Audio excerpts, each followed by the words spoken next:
Hello guys, welcome back to the channel YouTube Demystify. We will be continuing with our Continental Philosophy syllabus, Bachelor of Arts in Philosophy Semester 5. आज हम जिस philosopher को पढ़ेंगे, he was a French philosopher by the name Michael Foucault. अच्छा, continental philosophy में हमने अभी तक एक बात नोटिस की कि जनरली जो भी फिलोसफर्स को हम स्टडी कर रहे हैं वो जो इस्टेब्लिश नोशन है, जो जनरल या करंट नोशंस है सोसाइटी के, उसके अगेंस्ट जा रहे हैं. नॉट दैट उसके अगेंस्ट जा रहे हैं, but what they think is wrong वो उसके अगेंस्ट philosophers जा रहे हैं. they are trying to revolt against those said systems या established systems, उन मोल्ड्स से बाहर निकलना चाह रहे हैं. And the same is with Michael Foucault. तो फूको जो है उनकी टेक्स्ट में पढ़ेंगे docile bodies. Docile bodies are basically the weak bodies जो अथॉरिटी को सबमिट कर देती हैं. They are not strong enough to hold their own fort. ठीक है. अब हम अगर देखें तो फूको स्टार्ट से अगर हम एक सोल्जर की बात कर ले, अर्ली 17th सेंचुरी का सोल्जर, तो वो बहुत दूर से दिखता है क्योंकि उसकी बॉडी में हमें स्ट्रेंथ दिखती है, करेज दिखती है, प्राइड दिखता है, वो प्राउडनेस की फीलिंग, वो ताकत, वो एवरीथिंग. उसका बॉडी फिगर जो है वो इन सारे इमोशंस को दिखाता है. वो प्राइड वाली फीलिंग, वो कि he is proud of himself and his own country, her और हिज ओन कंट्री, एंड कैसे वो स्ट्रेंथ, करेज, जो कॉन्फिडेंस सोल्जर की बॉडी में आता है. सो वो दूर से ट्रेट्स दिख जाता है. अब अगर हम फिजिकल ट्रेट्स की बात करें एक सोल्जर की बॉडी की, तो सोल्जर हमेशा लाइवली रहता है, हमेशा अलर्ट रहता है, सिर हमेशा सीधा, stomach always tucked in, taut, shoulders हमेशा broad, long arms, strong fingers, छोटी सी बेली, थिक थाइज, पतले स्लेंडर लेग्स, ड्राई फीट. ये सब चीज़ें, क्योंकि सोल्जर जो है वो वीक नहीं हो सकता, एजाइल नहीं हो सकता, और अगर एक सोल्जर को स्ट्रॉन्ग होना है, एजाइल होना है, तो उसके लिए ये सारी ट्रेट्स कहीं ना कहीं थोड़ी ज़रूरी होती है. ये हेल्प करती है उसकी स्ट्रेंथ में. तो सोल्जर जो है will have to march in step in order to have as much grace and gravity as possible. For the pike is an honorable weapon worthy to be borne with gravity and boldness. ठीक है. तो this is something कि अगर वो soldier जो है उसको जब मार्च भी करेगा, जब वॉक भी करेगा, तो वो मार्चिंग, वो वॉकिंग एक ग्रेस के साथ होनी पड़ेगी, एक ग्रेविटी के साथ होनी पड़ेगी. तभी जाकर when that thing happens, only then will the soldier is kind of becomes a pike bearer. जो वेपन, जो लंबी सी स्टिक होती है सोल्जर्स के साथ, is kind of like a dignity या फिर एक डिग्री जैसे देखा जाता है, एक रिकग्निशन जैसे देखा जाता है, to be a pike bearer. अब लेट 18th सेंचुरी तक जो सोल्जर था वो एक ऐसी एंटिटी बन चुकी थी जिसको आप एक क्ले से बना सकते हो. मतलब वो एक मोल्ड बस बन के रह गया था कि किसी को भी बस उस मोल्ड में पुट करो और वो सोल्जर बन जाएगा. तो इट्स लाइक कि पोस्चर सही हो गया, ये हो गया, वो हो गया, तो एक कैलकुलेटेड सा प्रोसेस हो गया कि बॉडी पार्ट्स को ऐसे रखना है, हर पार्ट बॉडी का कैसे होना चाहिए. तो एक तरीके से द थिंग इज दैट उस सोल्जर को एक मशीन कंस्ट्रक्टेड सोल्जर की तरह बना दिया कि बस उसे वो सब चीज़ें फॉलो करना है, सुनते जाना है, वो सोल्जर बन जाएगा. Ready at all times, turning silently into the automatism of habit. In short, one has got rid of the peasant and given him the air of a soldier. की ये एक टर्निंग मशीन चल गई थी 18th century में कि जो pageants हैं उनको धीरे धीरे करके ऐसे मोल्ड्स में पुट करके सोल्जर्स बना दिया गया था. जो रिक्रूट्स थे उनको आदत डाल दी गई अपना सर सीधा रखे, सीधा खड़े रहे, सिर झुकाए नहीं, बेली बाहर नहीं निकले, शोल्डर्स हमेशा चौड़े रखना वगैरह, ये उनकी हैबिट में डाल दिया गया था. और उनको ये पोजीशन दी जाती थी कि हमेशा ऐसे दीवार के सहारे खड़े रहना है कि उनकी हेड, हील्स वगैरह सब एक लाइन में है, वो पूरी तरीके से सभी चीज़ें, वेस्ट है, कमर है, शोल्डर है, जो पैरों की हील्स हैं, जो उनके थाइज है, जो उनका सिर है, वो सभी चीज़ें जो है, वो हैंड्स का बैक जो है वो पूरा के पूरा वॉल को टच करना चाहिए. तो वो बिल्कुल सीधे स्ट्रेट खड़े रहेंगे. उन्हें सिखाया जाता था कभी भी अपनी आंखें नीचे नहीं रखना, आंखें हमेशा स्ट्रेट देखना, चाहे कोई भी निकले करे, कुछ भी हो, कोई भी पास करे, वो हमेशा मोशन सेंस लेना, उनको जितना हो सके जब तक ऑर्डर ना दिया जाए उनको मूव नहीं करना है अपनी जगह से, स्मॉलेस्ट पार्ट ऑफ बॉडी का स्लाइटेस्ट मूवमेंट भी नहीं होना चाहिए। अभी जो क्लासिकल एज है उसने डिस्कवर किया कि बॉडी जो इसको एक ऑब्जेक्ट की तरह ट्रीट करने लगा, टारगेट ऑफ पावर की तरह ट्रीट करने लगा। The thing that happen was कि सोल्जर्स को एक ऑब्जेक्ट की तरह ट्रीट करते लगने गया कि उनको जैसे चाहे उस ऑब्जेक्ट को हम तोड़ मरोड़ के उस पोजीशन में उस फॉर्म में डाल दें। तो हम देख सकते हैं कि कैसे बॉडी को कितना अटेंशन दिया गया, बॉडी को मैनिपुलेट करा, शेप करा, ट्रेन करा, ट्रेन करके मैनिपुलेट करके ऐसी बॉडी बना दी गई, सोल्जर की बॉडी में उसको पुट कर दिया गया जो हर बात माने, सिर्फ तभी रिस्पॉन्ड करे जब पूछा जाए, बोला जाए, उसमें वो बस उतनी स्किल्स डाल दी जितने की ज़रूरत है, अपनी फोर्स बढ़ा दी उन्होंने बेसिकली। तो बॉडी जो है वो एक टारगेट ऑफ पावर हो गया कि एक बार उस बॉडी को मैनिपुलेट कर लिया and you have all the power that you need. तो मैन द मशीन वाला कॉन्सेप्ट आ गया कि मैन को मशीन बना के अपनी इशारों पे चलाने लगे।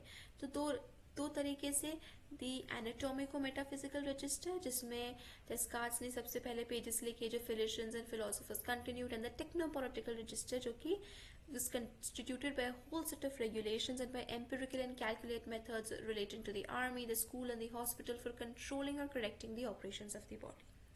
दो तरीके थे जिससे मैन को मशीन में कन्वर्ट कर दिया गया, एक मशीन की तरह बना दिया जो सिर्फ तभी सुने, रिस्पॉन्ड करे। पहला काम किया था डेस्कार्ट्स ने, ठीक है, जिसने किया था एनाटॉमिको मेटाफिजिकल रजिस्टर। एनाटॉमिको मेटाफिजिकल रजिस्टर मतलब जैसा जैसा डेस्कार्ट्स ने मेटाफिजिकल प्रोपोजिशंस को डिस्क्राइब किया उसको बस वैसे के वैसा एक्सेप्ट करना है। वो जो आई वाला concept, I think therefore I am, जो डेस्कार्ट्स का था, तो फिजिशियंस ने, फिलोसोफर्स ने, क्योंकि एनाटॉमी को डेस्कार्ट्स ने एक्सप्लेन करने की कोशिश की, ह्यूमन बॉडी, आई के एग्जिस्टेंस को, सोल माइंड को के एग्जिस्टेंस को डिस्क्राइब करने की कोशिश की, वो फिजिशियंस ने भी एक्सेप्ट कर लिया, फिलोसोफर्स ने भी वो मेटाफिजिकल रियल्म को एक्सेप्ट कर लिया। दूसरा था इंस्टीट्यूशंस ने, स्कूल्स ने, हॉस्पिटल्स ने, आर्मी ने, ये इंस्टीट्यूशंस थे जिसने बॉडी के ऊपर कंट्रोल किया, उसको इंस्टीट्यूशनलाइज किया, उसको मशीन की तरह बना दिया। ये दोनों काफ़ी अलग अलग है, दोनों मेथड्स थे, क्योंकि on the one hand since it was a question on the one hand of submission and use and on the other of functioning and explanation, तो पहले वाले केस में कंप्लीट सबमिशन, दूसरे वाले केस में फंक्शनिंग एंड एक्सप्लेनेशन, ठीक है। तो एक थी यूजफुल बॉडी, दूसरी थी इंटेलिजिबल बॉडी, कि कैसे एक बॉडी अपने आप में एक इंटेलिजिबल बॉडी है और कैसे वो बॉडी यूजफुल बॉडी, यूजफुल कोई चीज़ कब होती है, जब वो एक ऑब्जेक्ट होती है। तो जैसे ही हमने बोला कि बॉडी यूजफुल हो गई, हमने उसको एक रिसोर्स की तरह ट्रीट करना शुरू कर दिया, ठीक है। तो ये जो दोनों एनाटॉमिकल और मेटाफिजिकल है, और ये जो टेक्नोपॉलिटिकल है, टेक्नोपॉलिटिकल कैसे टेक्नोलॉजी पॉलिटिकल पर्पसेस के लिए उस बॉडी को यूज करने लगे, ये आपस में कई जगह ओवरलैप भी करती थी। लो मशीन, द मैन मशीन, चोला मैत्री का द मैन मशीन था, इज एक materialistic reduction of the soul and a general theory of dressage, at the center of which reigns the notion of docility. Docility is basically to submit to the authorities, to accept the obedience, ठीक है, कि उनको अपना obedience submit कर देना, being obedient to the authority, to the power, कि कैसे body को मैनिपुलेबल बॉडी की तरह ट्रीट कर दिया जाता है, कि हम कैसे ऑब्जेक्ट को अपने यूजफुलनेस की तरह ट्रीट करते हैं, वैसे ही बॉडी को अपनी यूजेबिलिटी की तरह ट्रीट करना है। तो एक जो डोसाइल बॉडी है उसको सब्जेक्ट कर दिया जा सकता है, मतलब सब्जेक्ट उसको can be made a subject, उसको यूज किया जा सकता है, ट्रांसफॉर्म करा जा सकता है, इम्प्रूव करा जा सकता है, जैसे कि एक मशीन में हम करते हैं। तो जो ऑटोमेटा है were not only a way of illustrating an organism, they were also political puppets, small scale models of power. तो ये जो पूरा सेटअप था इनका, इन्होंने बॉडी को एक पावर की मशीन बना दी, एक ऐसी मशीन बना दी जो पावर प्रोड्यूस करती है। तो बॉडी को इस तरीके से ट्रांसफॉर्म किया, इस तरीके से चेंज किया कि उन कुछ सर्टन फिगर्स की पावर उस बॉडी में लाई करने लगी। फ्रेडरिक टू, जो कि मेटिकुलस किंग था स्मॉल मशीन्स का, you mean humans, regiments, long exercises, was obsessed with them. तो ये किंग्स एंड क्वींस जैसी कैसे सब्जेक्ट्स बना दिए जाते थे, the body will move when the you know ruler और द ओनर सेज। तो अब इनमें नया क्या था, मतलब फ्रेडरिक टू जो उस समय में किंग था, उस इतनी पुरानी सेंचुरीज में, वो भी ये चीज़ करता था, वो भी स्मॉल रेजिमेंट्स का मालिक था, उसमें भी लोग उसकी बात सुनते थे, ओबे करते थे। लेकिन 18th सेंचुरी में जो ये डोसाइल बॉडीज है, इसमें ऐसा क्या डिफरेंट था उस समय से? ऐसा नहीं है कि पहली बार हुआ था कि किसी बॉडी को हमने एक ऑब्जेक्ट की तरह ट्रीट करके उसको एक मशीन की तरह ट्रीट करके उसको अपने यूज के हिसाब से, उसको यूजेबिलिटी के हिसाब से उस बॉडी को ट्रीट करने लगे।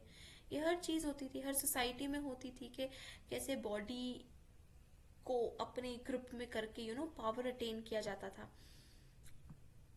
लेकिन 18th सेंचुरी में कुछ चीज़ें नई थी उनकी टेक्निक्स में। सबसे पहले there was the scale of the control, कि 18th सेंचुरी में जो कंट्रोल स्प्रेड हुआ था वो बहुत हुआ था।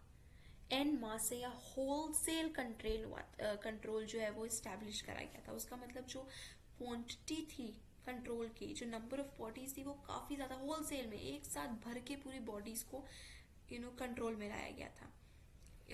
As if it were an indissociable unity, कि वो एक ही है, पूरा एक यूनिट की तरह उसको ट्रीट किया गया था। But of working in detail individually, कैसे कि पूरा एक सिंगल यूनिट है लेकिन वो इंडिविजुअल वर्क कर रहा है, पर है वो पूरा की पूरा एक सिंगल यूनिट। उसमें से एक पूरा ग्रुप है जिसमें से एक सिंगल डिटेल की तरह इंडिविजुअल वर्क कर रहा है अपना अपना। हर बॉडी अपना एक इंडिविजुअल कॉन्ट्रीब्यूशन दे रही है, लेकिन पूरा ग्रुप एक जैसा है, सभी को एक जैसे इंस्ट्रक्शंस मिलेंगे, वो एक साथ वर्क करेंगे। Of exercising upon it a subtle coercion, of obtaining holds upon it at the level of the mechanism itself, movements, gestures, attitudes, rapidity, पूरे मतलब उसके कोर लेवल तक कंट्रोल कर लिया गया था। बॉडी के मूवमेंट्स, बॉडी के जेस्चर्स, उसका एटीट्यूड, उसकी रैपिडिटी। आर्मी मतलब what Foucault is trying to do is कि जो एस्टैब्लिश्ड इंस्टीट्यूशंस है, जो सर्टन बॉडीज मतलब बॉडीज को एक सर्टन मोल्ड्स में पुट करने की कोशिश करते हैं, the body should be like this this this and this, वो उसको बेसिकली क्रिटिसाइज कर रहे हैं। An infinitesimal power over the active body. Then there was the object of the control. पहला तो हुआ जो सबसे पहला हमने देखा था स्केल ऑफ कंट्रोल, किस स्केल पे, किस लेवल पे उस कंट्रोल को एस्टैब्लिश करा गया। देन हम देखते हैं object of control, what was the reason, what was the purpose. So it was not or was no longer the signifying elements of behavior or the language of the body, but the economy, the efficiency of movement, their internal organization. Constraint bears on the forces rather than on the sign. The only truly important ceremony is that of exercise. तो object of control, not in the sense the purpose, but object of control, किस चीज के ऊपर control लाया गया? Not just the behavior या language, लेकिन पूरा कोर तक, the economy, the conditions, the human body, movements, उनका internal organization, everything. Constraint bears on the forces rather than on the signs. तो ऑब्जेक्ट ऑफ कंट्रोल जो था अब वो और ज़्यादा डीपन हो चुका था, अब सिर्फ सुपरफिशियल या सरफेस पे नहीं था, वो ऑब्जेक्ट और ज़्यादा डीपन हो चुका था। जिस चीज़ के ऊपर कंट्रोल किया गया था वो और भी ज़्यादा डीपन हो गया था। Lastly there is the modality, कि अनइंटरप्टेड कांस्टेंट कोएर्शन, कंटिन्यूस वो चले जा रहा है, इतना ग्रिप, स्ट्रॉन्ग होल्ड, और वो होल्ड अनइंटरप्टेड है। So it is supervising the processes of the activity rather than its results, and it is exercised according to a codification that partitions as closely as possible time-space movement.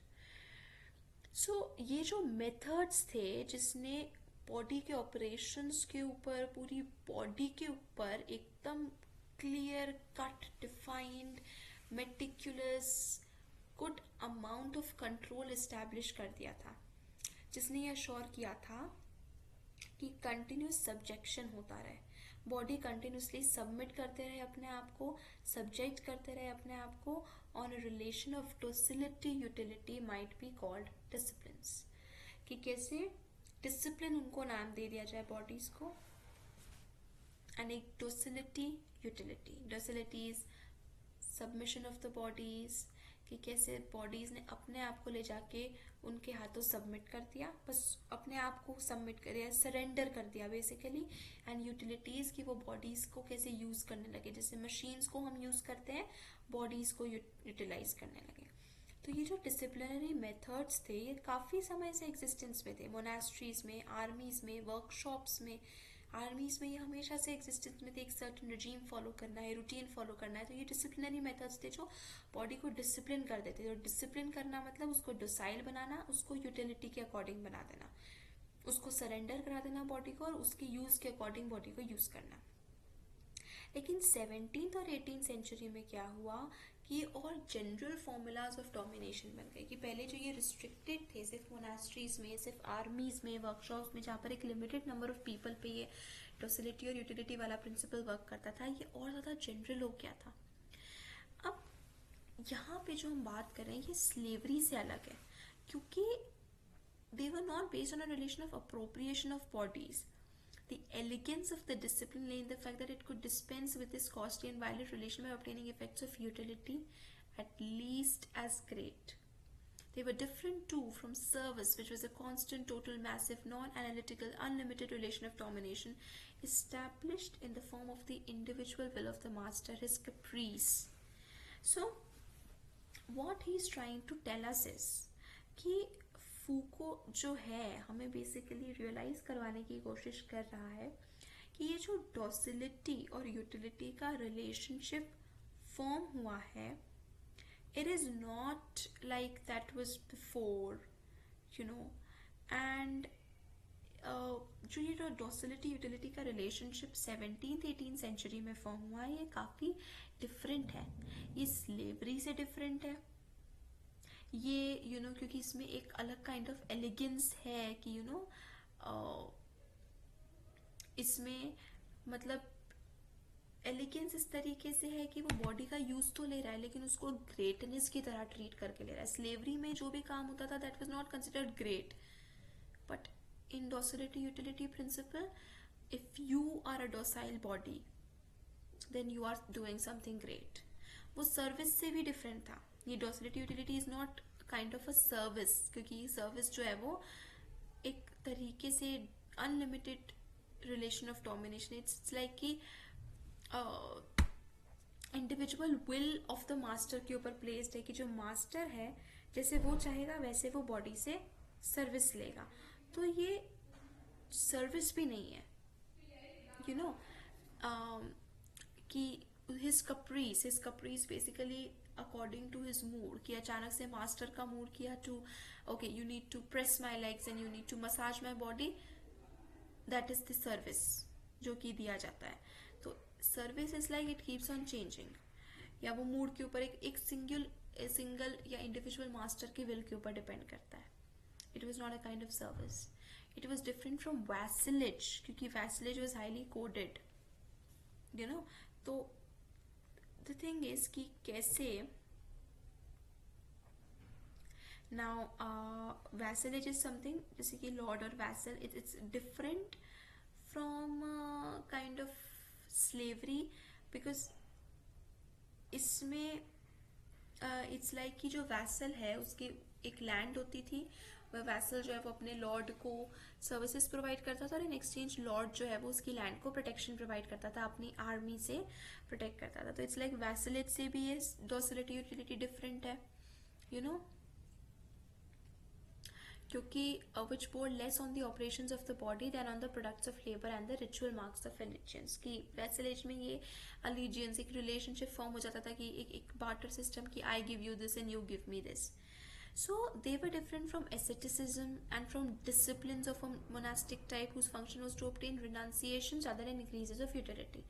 तो ये monasteries asceticism से भी different था, क्योंकि asceticism में क्या है, give up all the worldly things. Monasteries में जैसे डिसिप्लिन किया जाता था, ये उससे भी डिफरेंट है, क्योंकि उसमें तो आप रिनाउंस कर देते हो चीज़ों को, वर्ल्डली चीज़ों को, and you live a certain simple kind of life bare minimum necessities के साथ।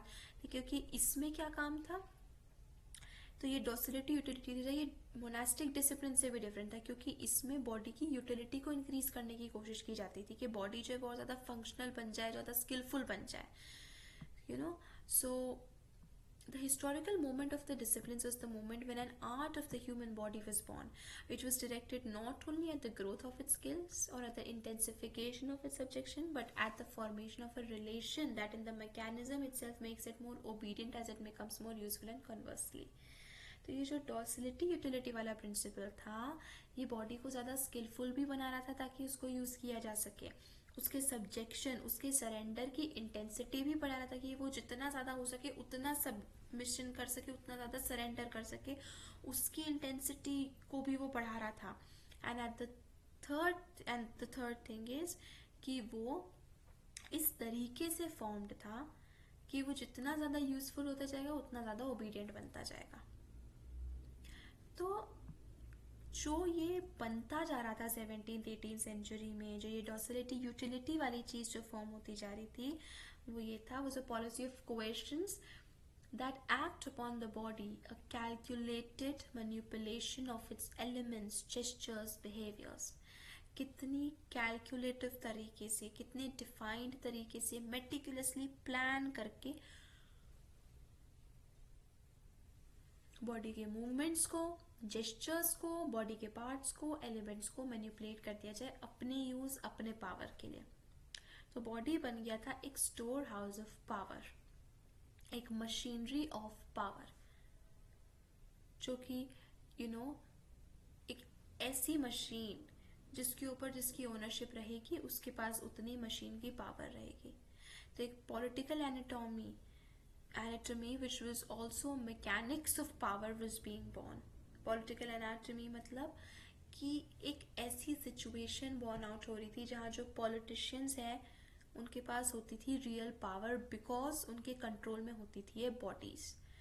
It defined how one may have a hold over others' bodies, not only so that they may do what one wishes, but so they can operate as one wishes. जैसे machines operate करती है तो bodies वैसे ही operate करेगी जैसे उनके owners चाहते थे वो ऑपरेट करे. टेक्निक, स्पीड, एफिशिएंसी जो उनके ओनर्स डिटरमाइन करते थे.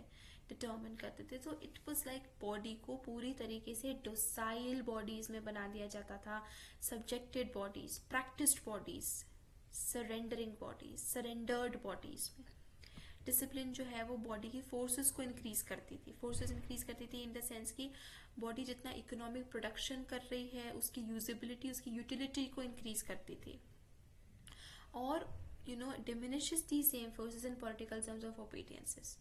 So in short, it dissociates power from the body on the one hand, and it turns it into an aptitude, a capacity which it seeks to increase. On the other hand, it reverses the course of the energy, the power that might result from it, and turns it into a relation of strict subjection.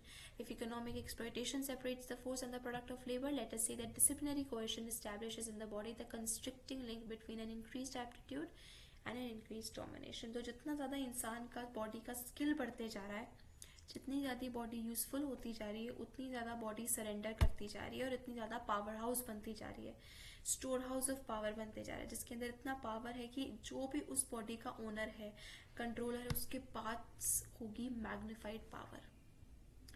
अब ये जो नया political anatomy का invention हुआ था, ये एक sudden चीज़ नहीं थी.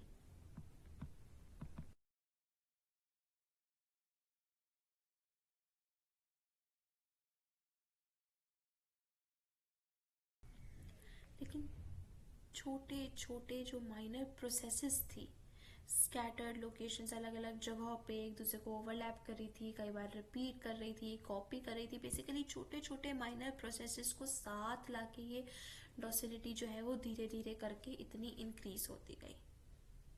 They were at work in secondary education at a very early date. Later in primary schools. तो ये कैसे डॉसिलिटी का काम जो है वो इतने अर्ली स्टेज से शुरू कर दिया. पहले वो सेकेंडरी स्कूल में डाला, सेकेंडरी से प्राइमरी स्कूल में आया, उन्होंने हॉस्पिटल्स में आने लगा, मिलिट्री ऑर्गेनाइजेशन में आने लगा. ये डॉसिलिटी चीज़ इंक्रीज होती गई. कई बार बहुत जल्दी ये जो है वो स्प्रेड हो जाती थी. कैसे आर्मी एंड टेक्निकल स्कूल्स और सेकेंडरी स्कूल्स कभी कभी धीरे होती थी, जैसे मिलिट्री से वो वर्कशॉप्स में ना. तो ये जो डॉसिलिटी वाली चीज़ है वो कैसे धीरे धीरे करके हर स्फीयर में इम्प्लीमेंट करे जाने लगी. जैसे ही किड बड़ा हुआ उसको स्कूल भेज दिया, नर्सरी लेवल से, किंडरगार्टन लेवल से वो डॉसिलिटी का काम उस बॉडी के ऊपर जो है वो शुरू कर दिया गया. So kindergarten, first grade, second grade, third grade, school के बाद अगर वो आर्मी में जाए, हॉस्पिटल्स में जाए, जिस इंस्टीट्यूशन में वो ह्यूमन, जिस इंस्टीट्यूशन का वो पार्ट बने, वहाँ पर उसको वो डॉसिलिटी, यूटिलिटी वाला प्रिंसिपल उसके ऊपर अप्लाई कर देगा. हर ओकेजन में ये चीज़ होने लगी. एक industrial innovation, renewed outbreak of कुछ diseases, rifle, victories of Prussia, ये सारे जो थी, ये इन ओकेजन्स को क्रिएट करा गया सुपरफिशियली, ताकि एक सर्टन सिचुएशन क्रिएट करी जा सके.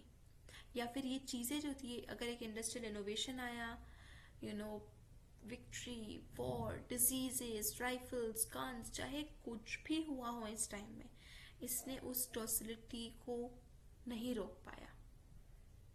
यू नो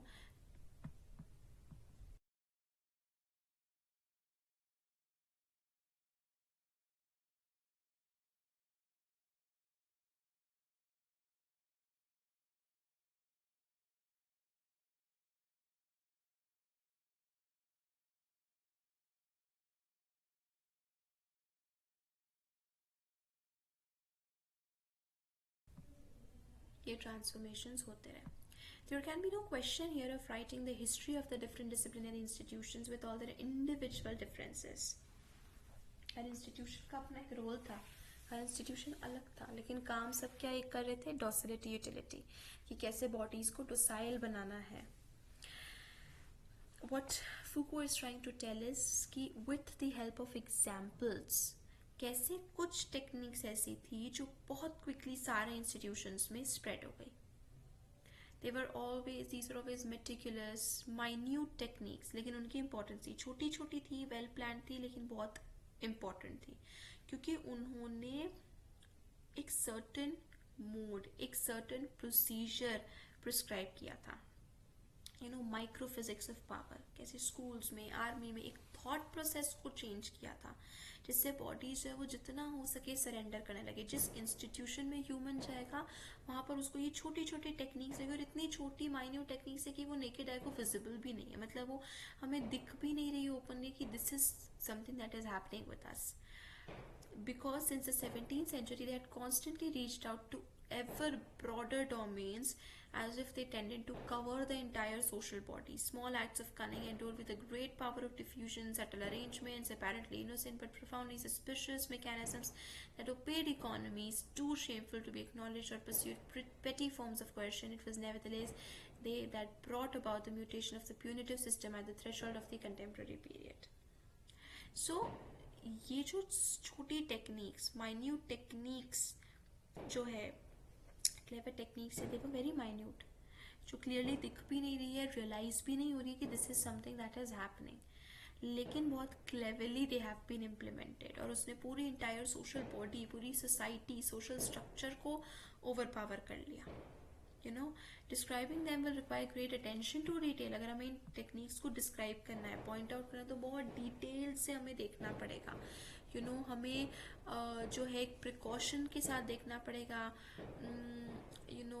एवरीवेयर, मतलब these techniques exist everywhere, लेकिन बहुत विद अ मैग्नीफाइंग ग्लास हमें इन टेक्निक्स को फाइंड आउट करना पड़ेगा. They are the acts of cunning, clever people, जिसमें बहुत ज़्यादा रीजन या रैशनैलिटी काम नहीं कर रही है, but reason that works even in its sleep and gives meaning to the insignificant. Discipline is a political anatomy of detail.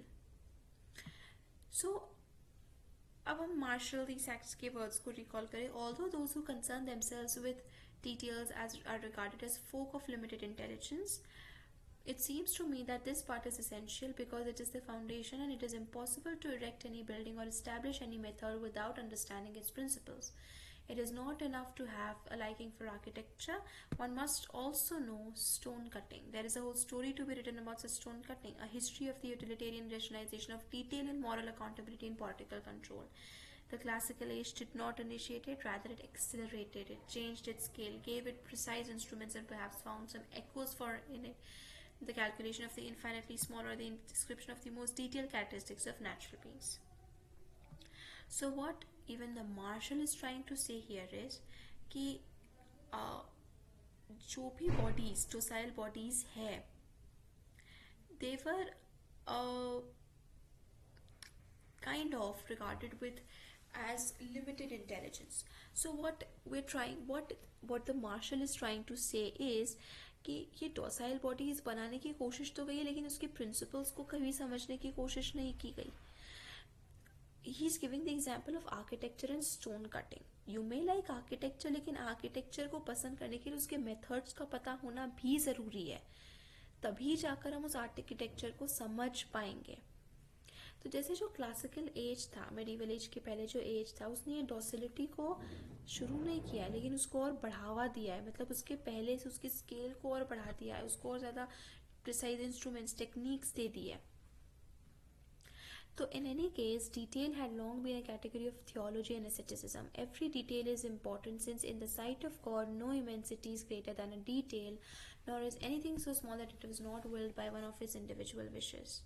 So जो जो डॉसिलिटी का काम हुआ है, it has been to the very core, okay, and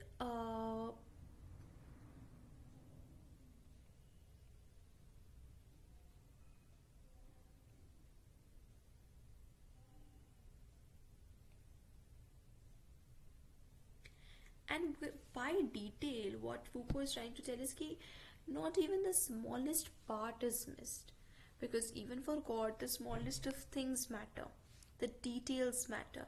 तो कोई भी चीज़ इतनी छोटी थी ही नहीं. पहली बात, ये डॉसिलिटी यूटिलिटी वाले प्रिंसिपल के लिए डिटेल डजंट एग्जिस्ट, क्योंकि नथिंग इज स्मॉल.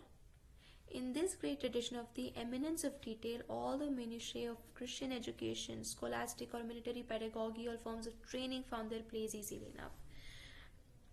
तो ये जो कवर था, the cover of detail, that how, छोटी छोटी details में they're trying to make you more skillful, trying to increase your capacity, your capability. This was all a cover. और इसने इस डॉसिलिटी को और भी ज़्यादा ईजी कर दिया to place it in the bodies. तो जो डिसिप्लिन मैन था, उसके लिए कोई डिटेल अनइम्पॉर्टेंट थी ही नहीं. छोटी से छोटी डिटेल उसके लिए इम्पॉर्टेंट थी. Characteristic is the great hymn to the little things and to their eternal importance, sung by Jean Baptiste Lassalle in his this thing. So the mystique of the everyday is joined here with the discipline of the minute. How dangerous it is to neglect little things. So basically what Foucault is trying to tell is that first, कैसे with the help of soldiers उसने example दिया है, explain किया है that there are so many different established institutions जिन्होंने 17th 18th century में एक ऐसा टर्न लिया, उसका स्केल बढ़ गया, उसकी मोडालिटी चेंज हो गई, उसका ऑब्जेक्ट ऑफ कंट्रोल चेंज हो गया, और इस सब ने डॉसिलिटी यूटिलिटी के एक प्रिंसिपल को बर्थ दिया. कैसे वो एस्टैब्लिश इंस्टीट्यूशंस है, from schools to hospitals to workshops to armies, कैसे ये सभी बॉडी को डोसाइल बनाने की कोशिश कर रहे हैं, उसको सरेंडर कराने की कोशिश कर रहे हैं. कैसे ये डॉसिलिटी यूटिलिटी प्रिंसिपल जो है वो डिफरेंट कॉन्सेप्ट से अलग है, वो सर्विस से कैसे अलग है, स्लेवरी से कैसे अलग है, वैसलेज से कैसे अलग है, और कैसे ये डॉसिलिटी यूटिलिटी के प्रिंसिपल या टेक्निक्स को इम्प्लीमेंट करने के लिए छोटे से छोटे डिटेल के ऊपर फोकस किया गया. छोटे से छोटे डिटेल भी अनइम्पॉर्टेंट नहीं है. So this is what he's talked about, little things, and if God accepts them and wishes to receive them as great things, little things, yet it is that in the end they have made great saints. तो ये छोटी छोटी चीज़ें जो है उसके ऊपर, मतलब this docility utility का principle applies to the minutest of things. Little things but great motives, great feelings, great fervor, great ardor, great merits, treasures, rewards. तो ये जो टेक्निक्स प्लेस की गई बॉडी को डोसाइल बनाने के लिए, इतनी मेटिकुलसली, इतनी वेल प्लान्ड है. स्मॉलेस्ट फ्रेगमेंट ऑफ लाइफ को सुपरवाइज करा गया, छोटे से छोटे पार्ट ऑफ लाइफ के ऊपर सुपरविजन करा गया, उसको ट्रांसफॉर्म, उसको मैनिपुलेट करने की कोशिश की गई है.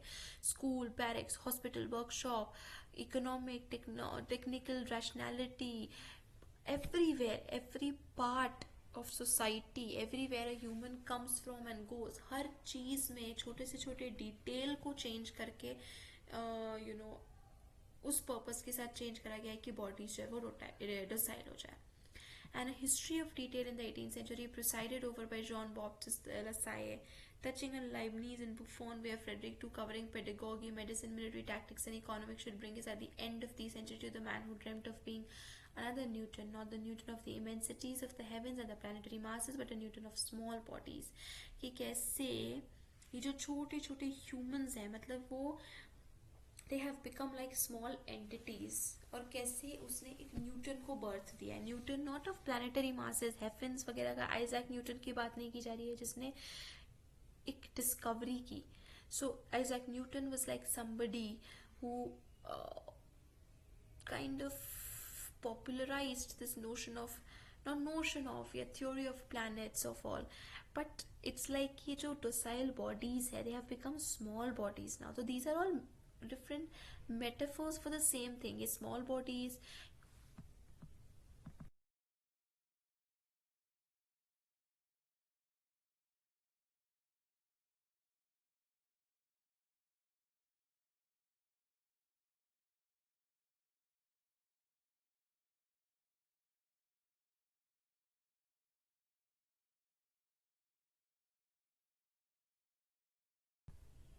disciplined bodies, small bodies, docile bodies, all for the same thing, you know.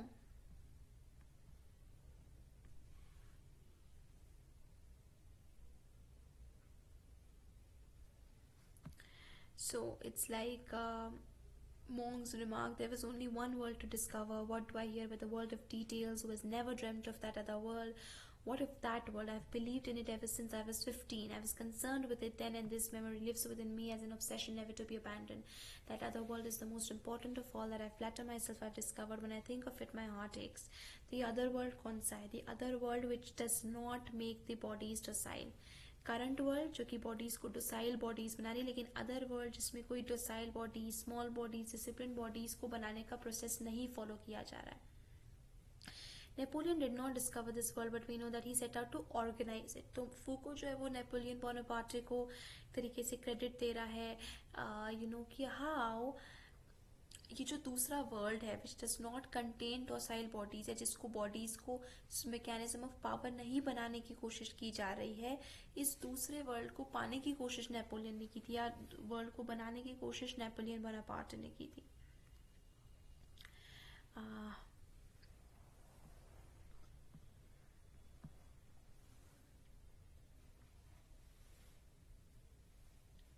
A meticulous observation of detail and at the same time a political awareness of these small things for the control and use of men emerged through the classical age, bearing with them a whole set of techniques, a whole corpus of methods and knowledge, descriptions, plans and data.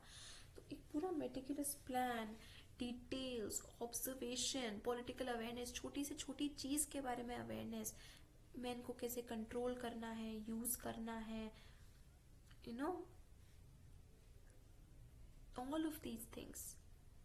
ये छोटी छोटी techniques है, plans, data, descriptions, knowledge. This is like man को machine बनाया जा रहा है.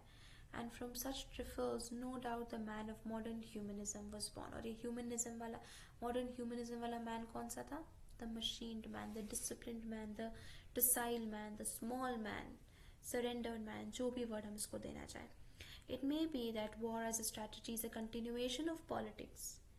Everything की जो वॉर जो हो रहा है, ये बेसिकली जानबूझ के वॉर किया जा रहा है ताकि पॉलिटिक्स को कंटिन्यू करा जा सके, ताकि डोसिलिटी को कंटिन्यू करा जा सके, यू नो, मिलिट्री मॉडल को इम्प्लीमेंट करा जा सके.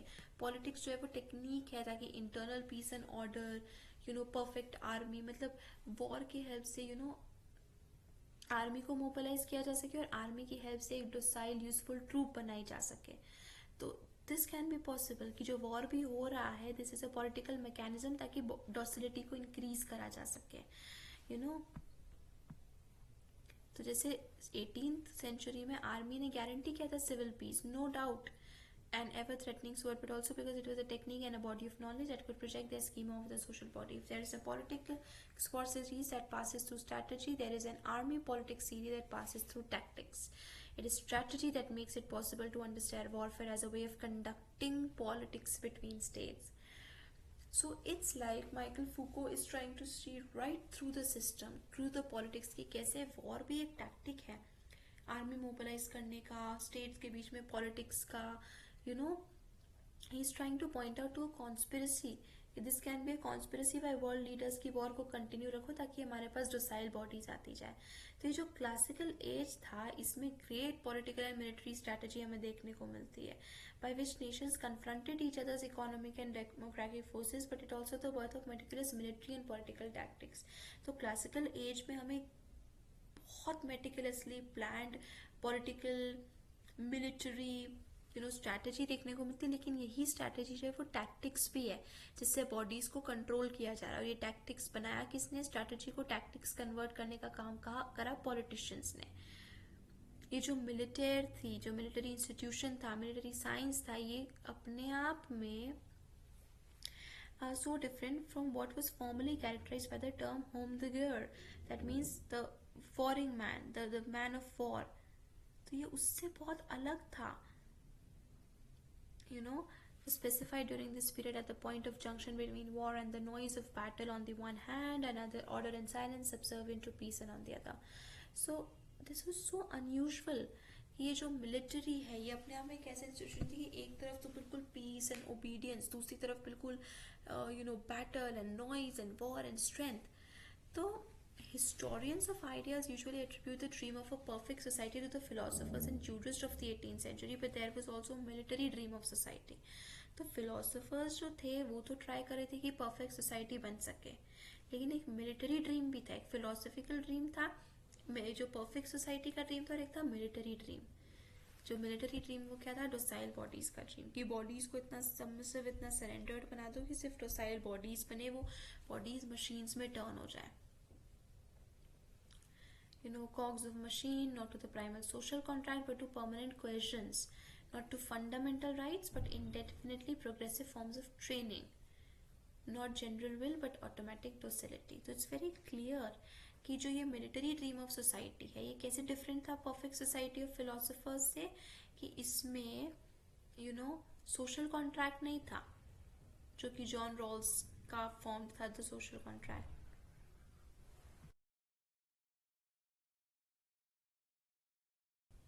बट इसमें था परमानेंट कोएर्शन, जिसमें फंडामेंटल राइट्स एग्जिस्ट नहीं करते थे मिलिट्री ड्रीम ऑफ सोसाइटी में, लेकिन ट्रेनिंग एग्जिस्ट करती थी. जनरल विल नहीं, बट डॉसिलिटी एग्जिस्ट करती थी कि you don't have your individual will, but सिर्फ योर सरेंडर, योर सबमिशन.